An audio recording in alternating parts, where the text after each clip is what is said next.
নমস্কার বন্ধুরা, শুভ পৌষ সংক্রান্তি। আজকে আমি বানাচ্ছি সিমুইয়ের পায়েস। এখানে আমি সিমুই নিয়েছি, দুধ নিয়েছি, গুঁড়ো দুধ নিয়েছি, কাজু কিশমিশ, এলাচ গুঁড়ো, ঘি, চিনি সব আমি নিয়েছি। এবার আমি ফ্রাই প্যান বসিয়ে এখানে আমি ঘিটা দিয়ে নিলাম। এবার হালকা হালকা করে একটু লাল লাল করে সিমুইটা আমি ঘি দিয়ে ভেজে নেব। তারপরে আমি দিয়ে দেবো দুধ।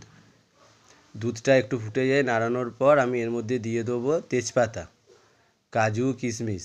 আগে আমি দুধটা গরম করেই রেখেছিলাম যাতে তাড়াতাড়ি হয়। এবারে আমি দিয়ে দিচ্ছি চিনি। এবার চিনি দুধ সব একসাথে সুন্দর যখন মিশে যাবে, যখন ঘন ঘন হয়ে যাবে, তখন আমি ওপর দিয়ে দেবো গুঁড়ো দুধ। দিয়ে সুন্দর করে আরেকটুখানি নাড়বো যাতে দুধের দানাগুলো যেন মিশে যায় সুন্দরভাবে। দেখুন কত সুন্দর হয়ে গেছে। এইভাবে আপনারাও বানাতে পারেন সিমুইয়ের পায়েস।